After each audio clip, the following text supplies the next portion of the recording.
Açık oylamanın sonucunu okutuyorum. هەفتەی ڕابردوو پەرلەمانی تورکیا هەنگاوێکی مێژوویی بەرەو کۆتاییهێنان بە یەکێک لە درێژخایەنترین ململانەکانی جیهان نا.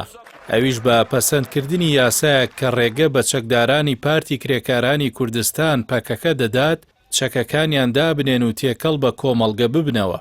بە گوێرەی راپۆرتێکی ئەزگەی فەڕەنسای نێودەوڵەتی ئەم یاسایە کە بە زۆرینەی 468 دەنگ بەرامبەر بە 88 دەنگ پەسەند کرا خاڵێکی وەرچەرخانی گرنگە لەو ململانەی لە ساڵی 1984ەوە دەستی پێکردووە.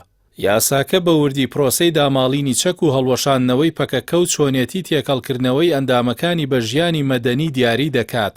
ئەمەش وەک هەوڵێک بۆ کۆتاییهێنان بە چەندین دێ لە خوێن ڕشتن و ناسەقامگیری لێک دەدرێتەوە.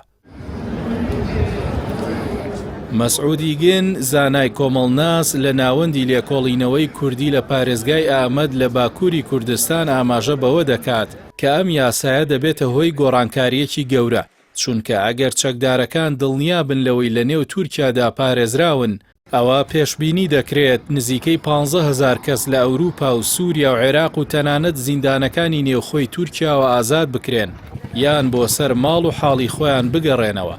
بەڵام یاساکە سنووردارە و سەرکردایەتیە باڵاکەی پەکەکە کە لە چیاکانی عێراق نیشتەجێن ناگرێتەوە، چونکە لێخۆشبوونی بۆ ئەوان لە خۆ نەگرتووە. لە پارێزگای ئیستەمبول کە ئێستا گەورەترین کۆمەڵگەی کوردی لە جیهاندا لە خۆ دەگرێت، کاردانەوەکان تێکەڵەن لە هیوا و گومان. لە گەڕەکی باغجلار کە ناوەندێکی زیندوی کوردانە، هەندێک یاساکە بە هەنگاوێکی شکۆمەندانە بۆ کورد و کۆتاییهێنان بە گریان و خەمی دایکان دەبینن. لە بەرامبەردا کەسانێکی دیکە گومانیان هەیە و پێیان وایە دەوڵەت دەیان ساڵە مافەکانیان دوا دەخات. ئەوان ناتوانن متمانە بە پرۆسەیەک بکەن کە تێیدا پێگەیەکی یاسایی ڕوون و دەستوری بۆ کورد وەک نەتەوەیەکی سەرەکی دابین نەکرێت. کۆمەڵگەی تورکیش بە هەمان شێوە لە نێوان قبولکردن و ڕەتکردنەوەدا دابەش بووە.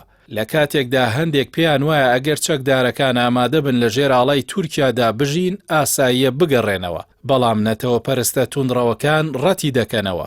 شارەزایانیش هۆشداری دەدەن کە ئەگەر پرۆسەکە خێرا نەچێتە پێش، گەڕانەوەی ئەوانەی بەشێک لە تورکەکان وەک تیرۆریست دەیان بینن دەبێتە کێشەیەکی سیاسی گەورە بۆ حکومەت و فشارەکان زیاتر دەبن. لە کۆتاییدا ئەم پرۆسەیە پەیوەستە بە چاکسازی دیموکراسی و مافە کەلتوریەکانی وەک خوێندن بە زمانی کوردی و خۆسەری نێوخۆیی. بۆ ئەردۆغان سەرکەوتنی ئەم پرۆسەیە دەتوانێت دەنگی کورد لە هەڵبژاردنەکانی 2028 مسۆگەر بکات، بەڵام لە هەمان کاتدا مەترسی دوورکەوتنەوەی نەتەوە پەرستەکانی لێ دەکات. لە کاتێکدا تۆڕە کۆمەڵایەتیەکان پڕن لە پرسیار دەربارەی ئەوەی چۆن چەکدارەکان ئازاد دەبن، بەڵام ڕەخنەگرانی سیاسی لە زیندان دەمێننەوە.